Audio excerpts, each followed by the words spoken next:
Hello, and welcome to yet another gleefully exciting episode of My Dog Will Eat My Face. I am just so excited. I'm sure you are too now. You can hear it in my voice. I'm so thrilled. No, in all seriousness, I'm a little bit excited because I did have a little bit of a recent victory, an odd one, and that I have been fighting with my hospice provider for years to provide to me some blood work, or to do some blood work so I could discern the, velocity of damage being done to my heart. I only have 2 points showing an obvious escalation, but I really wanted a third one. And for whatever reason, they've not been able to do it for years, or they refused. But just recently they said they're going to do it this next week, so I gotta wait a little bit, but they said they'll do it in a few more days and I'll get the results. Now they might be really dark results, but hey, it's a little victory for me to get what I want and what I've asked for years. So, in a way, I actually am kind of excited. I'm excited to finally get another data point to discern my velocity of potential fatalities. So, it's just something I've wanted to know for a long time, and for whatever reason, they've dragged their feet, and they're finally going to do it, along with some other basic metabolic stuff, and to check my kidneys and liver and all that other super good fun stuff. So, in a weird way, that is actually a victory. So, yay. I'm actually looking forward to me being poked with a needle and bleeding. But apart from that little bit of good news, I've had somewhat of an epiphany recently. A rather, I suppose, bad one. I've been spending so much time in bed, blaming a lot of it on just ongoing fatigue. And I've lost a lot of interest in doing things that used to give me a lot of joy. And when I sort of thought about it and verbalized it that way to myself, I was actually realizing that this might not be just fatigue. These are the classic symptoms of depression.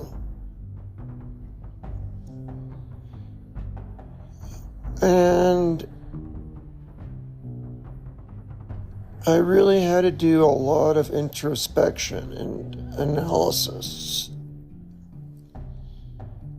to determine, one, if that was indeed happening, and two, what was causing that. I guess apart from the obvious, right? I mean, it's never yay, yay, joy, joy when you're in hospice care, constantly being told you're dying slowly. Great, Apart from that little bit, I wanted to know why I was depressed. Because it's just not normally in me to be depressed for an extended period of time. So today I wanted to talk about that and that analysis and what I think I've come to conclude. So that little bit of a deep dive is what I wanted to really discuss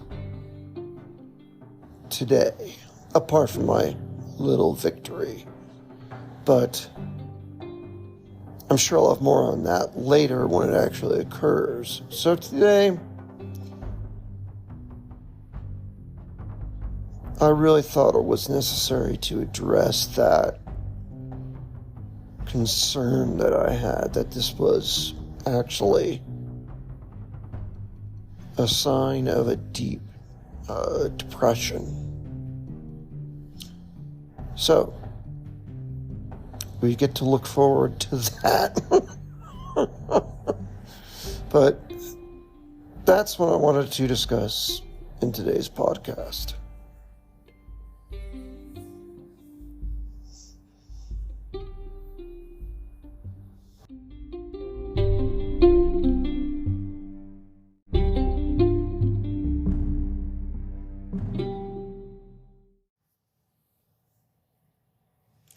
So, I had to analyze why I was sleeping so much and losing interest in a lot of my usual pleasures, I suppose. And I really had to acknowledge that those were indeed signs of depression. Well, of course, I'm also on an SSRI, which is a long-term antidepressant medication. And I've really at the forefront of my mind cognitively been at peace with these larger issues in my life. I did notice that I kept falling back on the emotion of anger, of revenge even. And all of that is centered, perhaps is the better way to put it, frankly, around my very last boss at my last workplace. And that's really for an obvious reason. I exhausted my FMLA, Family Medical Leave Act, in which the company had to ensure that I had a similar position to return to if I were on medical or family leave for, I think it is, 365 days.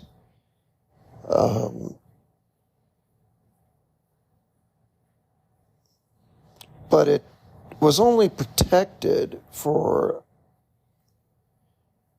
a really set period of time. I don't think it's for a full year, because that doesn't make sense.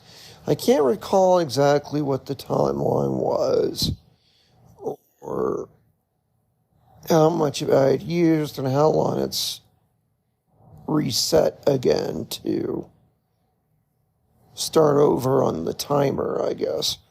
But at the time, I know that I unfortunately was hospitalized with a severe pneumonia, where they were talking about putting me on antibiotics for months at home. and that it was such a severe infection, I literally had to be on IV antibiotics for like half a year or something. And after working some of that out, when I got finally released from the hospital, I then got sick again with a sepsis infection that I probably got in the hospital. And it was very serious. I went back to the ER when I was supposed to return to work. I actually went back to the ER because I was fighting a severe fever and felt absolutely miserable.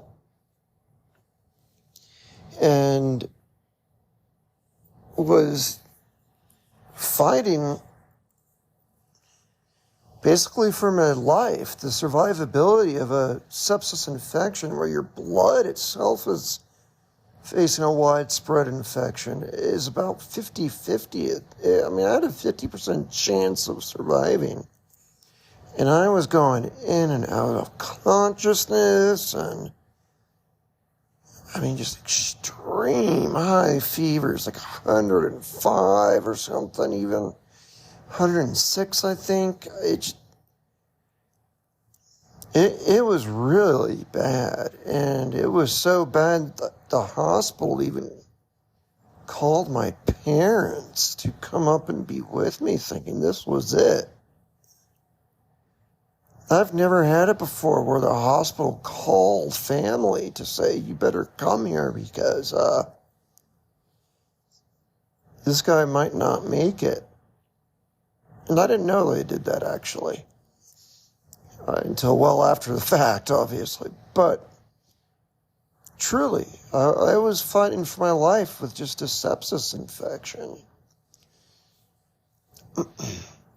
And it was in that time that my FMLA expired, and I had a new boss who was as friendly as a brick and about as intelligent as a brick, too. And before that moment, I could tell was ramping up to dismiss me. Every bit of feedback was negative. She would snap at me in front of others and say the most asinine things I ever heard, give me a poor review when she was my new boss for only like 3 weeks.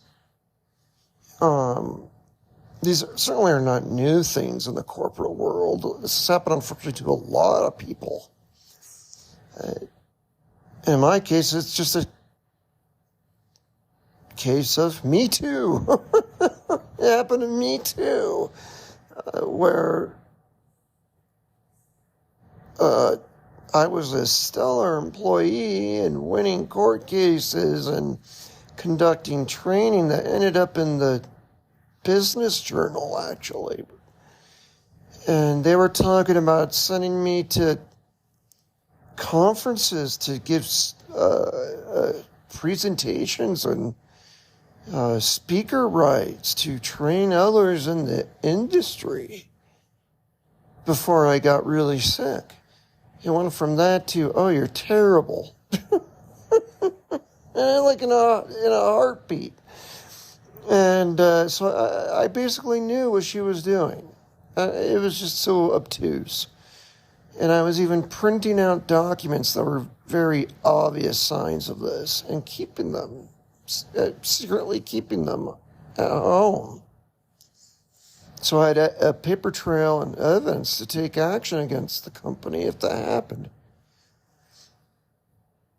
And lo and behold, it did. When I was fighting for my life for sepsis, they were so uncouth to say, well, you've now run out of FMLA while you're fighting for your life, so you have no position to return to. Like, great. And actually, it was actually at that point when, in order to survive, and keep my income where it was, I basically had to stay on disability for a little bit. And that actually was also, unfortunately, the time when I went into severe changes in my heart, and my CHF really caught up to me, and I frankly, honestly, at that point, couldn't even return to work if I wanted to. But it doesn't change the fact that I felt wronged. If it truly came to a point to where I just simply could not work because of my physical condition, that's something that I should be able to work out with my employer in the daylight. And it shouldn't be a sneaky maneuver that they do to eliminate my position, to take away my ability to negotiate and handle the situation like an adult. It was really sleazy, in short. And the individuals that hired me long before this other boss of mine even came to the company didn't take any action to protect me. And I even emailed them like, what gives, guys? You hired me and you've only said good things to me. And now this person shows up out of nowhere as a hatchet person, and, well, the rest was history. And they were just cowardly and hid behind HR. And unfortunately, that is the way the corporate world is these days. You don't want to be loyal to a company ever. You better act as your own self-agent, because it's ridiculous these days. Companies demand unfettered loyalty from their employees, where they, in turn, act brutally and heartlessly to their employees. And that's just the way it is now. And frankly, employees should not put up with that kind of crap. And it was, for me, a line in the sand where I went from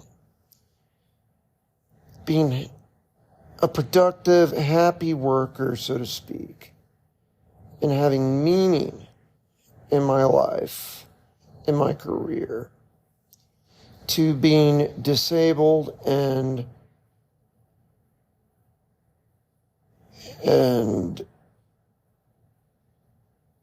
I guess trapped at home, for lack of a better word, with nothing I can do about it. It was a very clear demarcation line in my mind between the foregoing good life and then the subsequent disabled life. And then it became very easy for me to in turn focus my anger on this one individual who pulled the trigger.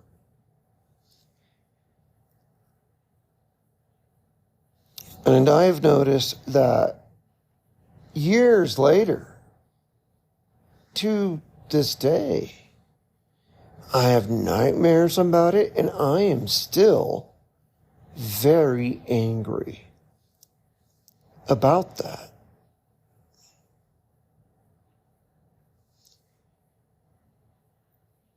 And I already knew cognitively anger was a very destructive and taxing emotion to be locked into. But despite being so cognitively aware of that, I could not shake it. And that, frankly, is what was bringing me down even further than it ever should.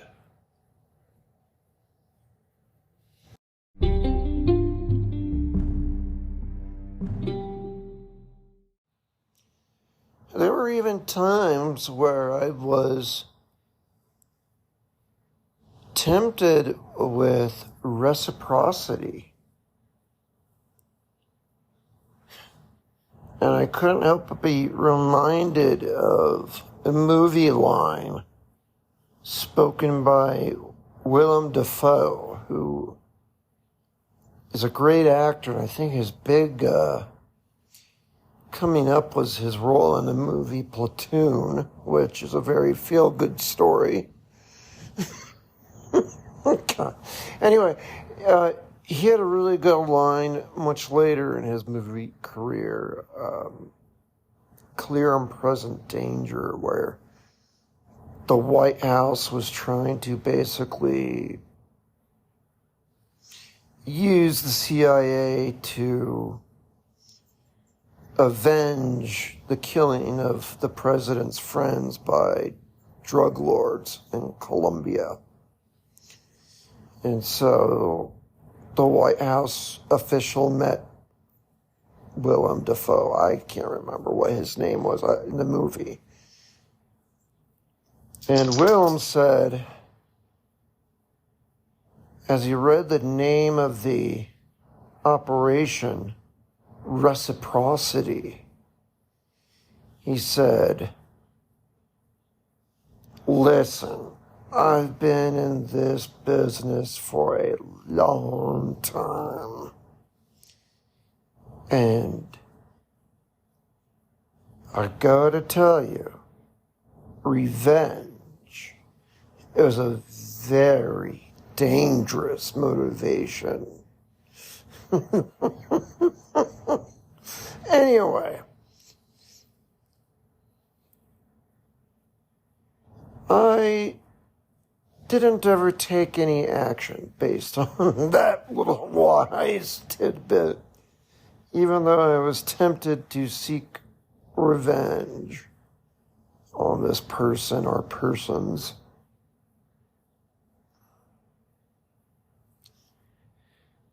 And I even perused what Seneca had said about anger. Now, he said anger had no worth whatsoever in humanity. It was the emotion that just drives animalistic mob behavior in humans and takes away our humanity. Whereas Aristotelians, if I'm saying that right, Aristotelians sided with Aristotle more to say that anger is an appropriate emotion if it's with respect to a just cause and released in a proper way. Seneca, who came obviously much later than Aristotle, said no, anger has no value whatsoever. And in his book, he advised, more or less, don't take any action or decision when you're angry. And I've definitely adhered to that rule. But even Seneca even said, if you come back to that issue days later and you still feel that you were harmed and you still feel angry about it, then it might be an act of self-preservation that is behind you. In such a case, don't focus on the empty anger. Focus on what needs to be done to preserve yourself. Because self-preservation is warranted. So,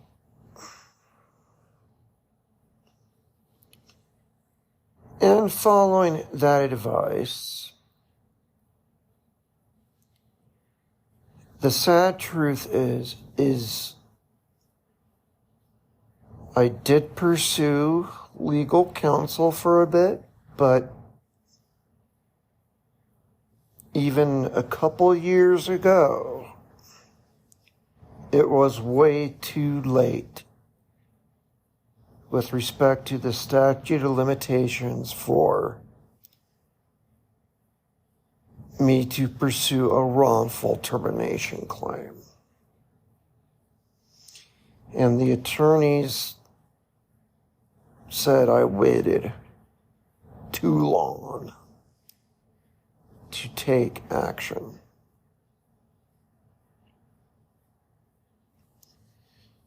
So that just left me to fester with this anger over time. And based on the facts as I reanalyzed them recently, I realize this person's long gone. They don't even think about me. It was nothing to them. They were just doing their job, and they are just going to continue to be a complete terrible person to other people. And they don't care, and they don't even remember.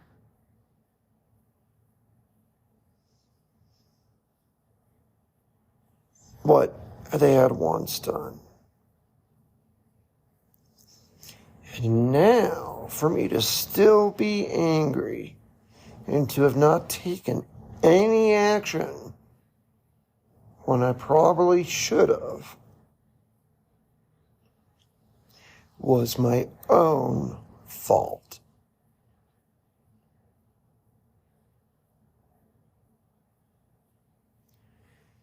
And that is the big epiphany that I had.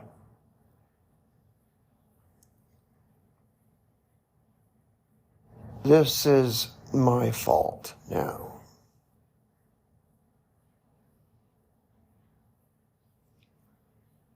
I am misplacing my anger.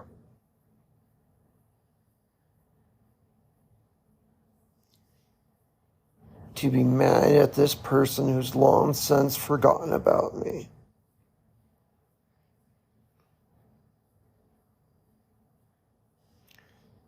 And it's my fault I didn't pursue legal action when I had the opportunity.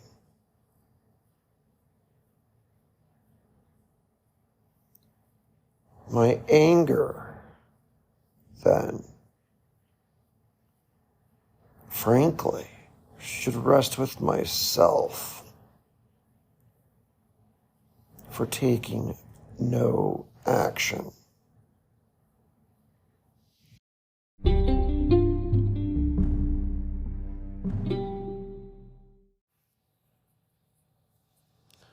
So, with this epiphany in mind, I've truly got to find a way to forgive myself.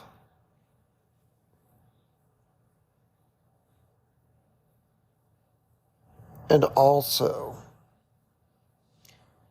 to put myself in the position of me taking some sort of angry action.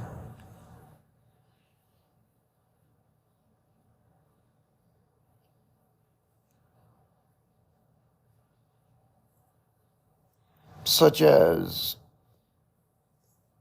leaking documents or something. I don't know, something stupid. It would be just that. It would be stupid and petty. And that was way below me then. And it's still way below me now. So, that's just not going to happen.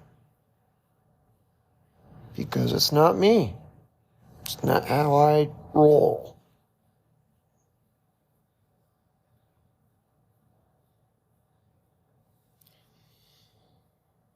And I need to find a way to forgive myself to move forward. What's so strange is when I was in the Orlando jail, as I call it, which was essentially like jail, at one time, as an exercise in that program, they had us write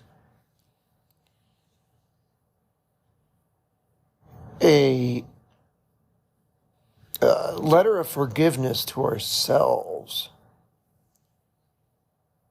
And I had previously shared this letter in other podcasts, so I'm not going to get into that again today.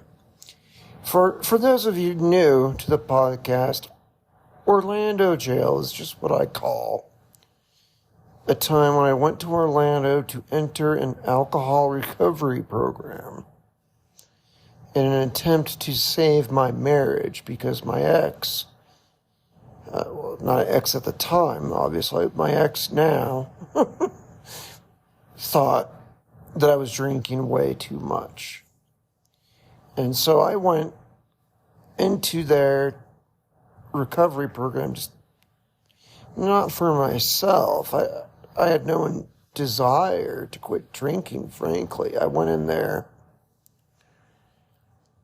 just to try to save my marriage. And now we got a dog issue, so one moment.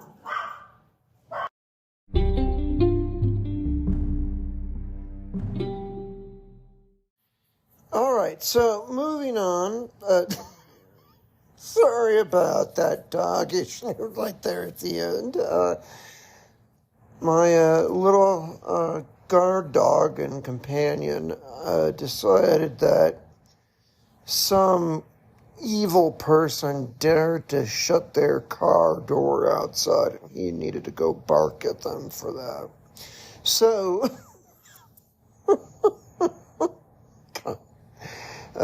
that was unexpected. But yeah, he's my shadow. He pretty much goes everywhere I go.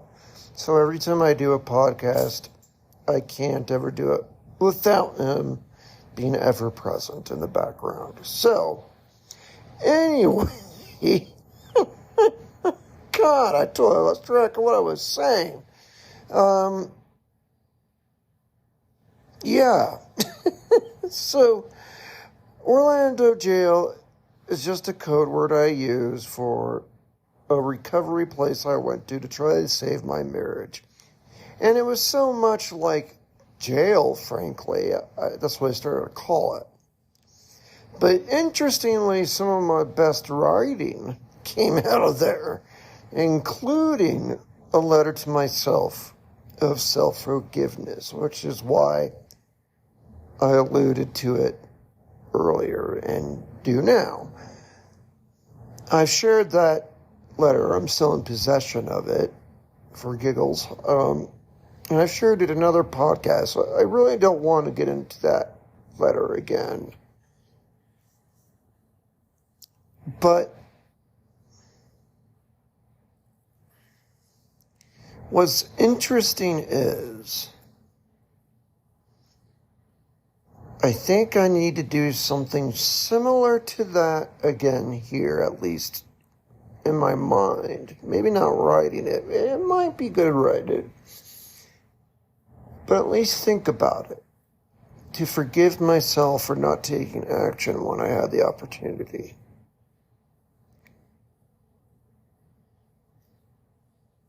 And that is one of the few, there were several life lessons that actually came out of that program, that recovery program, that I was not intending in any way, sense, or shape to learn. And it didn't save my marriage. But I did come out of it with some interesting lessons about life. And it definitely impacted how I feel and think about things. So the idea of self-forgiveness is one of those things that definitely originated from that and is, I think, a very important skill to have in life. So in short, my anger, I think, is totally misplaced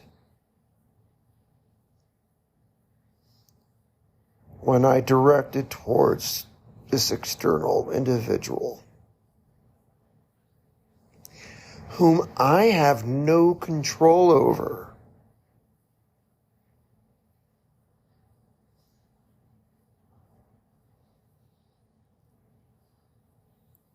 But I should probably be forgiving myself.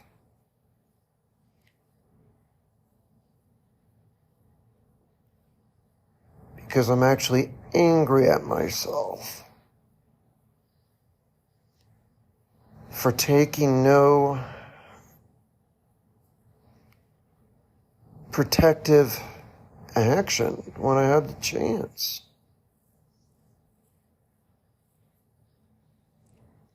And that's just the cold reality of it. I did have that opportunity, and I didn't take it.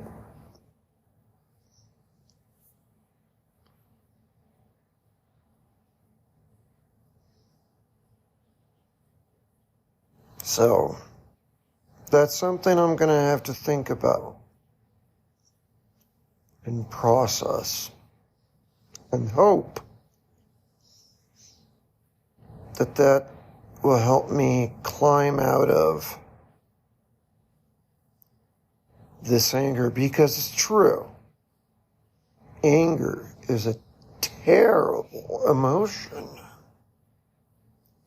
That's absolutely what's beating me down now. It is destructive. It is unfulfilling. It really is a terrible and dangerous and costly emotion. It just drains the life out of you.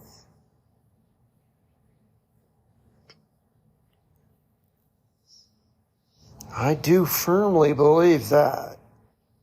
And that's why I think I need to better place my anger. It's my own fault that I didn't take action.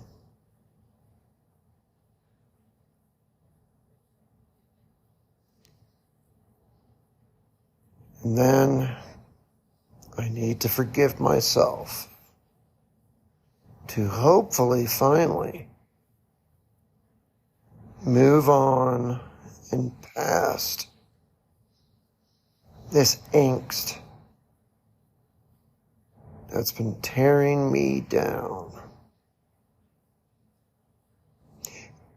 And I got my companion, my little buddy here, you already heard, to help me out, to help me get through to that. So that's the other thing I'll add to it.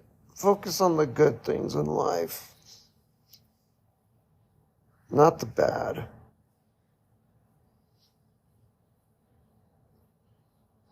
And my little companion, my little guard dog, my shadow, is definitely one of the most positive things I've ever experienced in my entire life.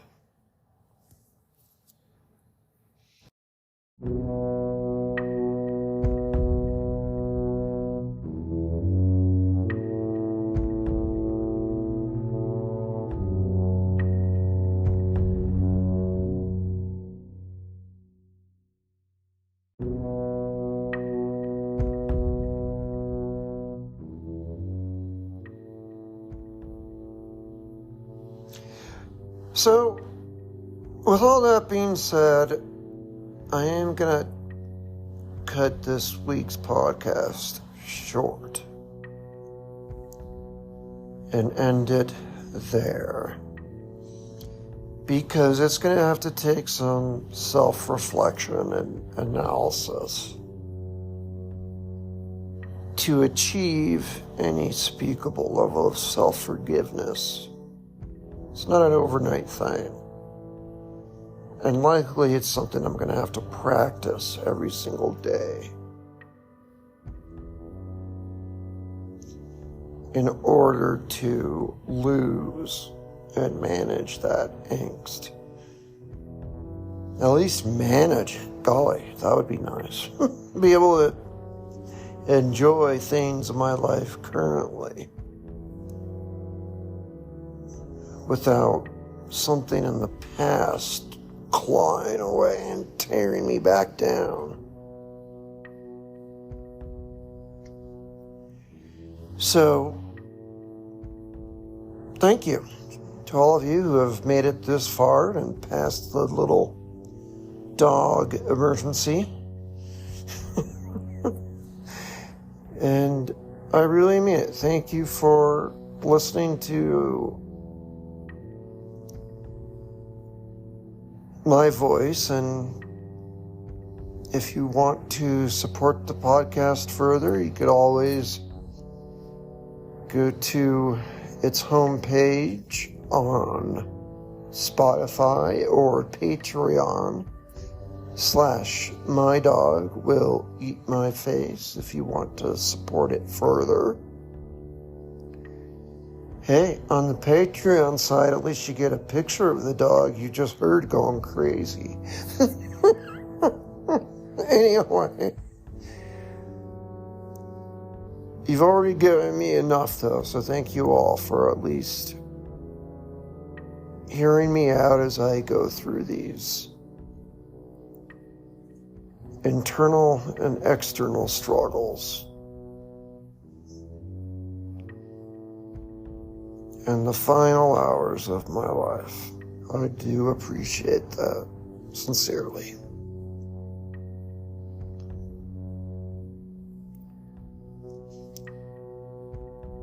And I might have some intriguing, at least, news with the blood results come the next podcast. At least that's what I'm hoping for.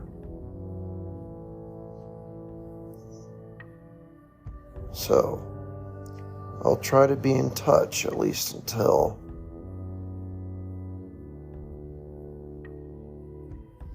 that happens. But for now, auf Wiedersehen.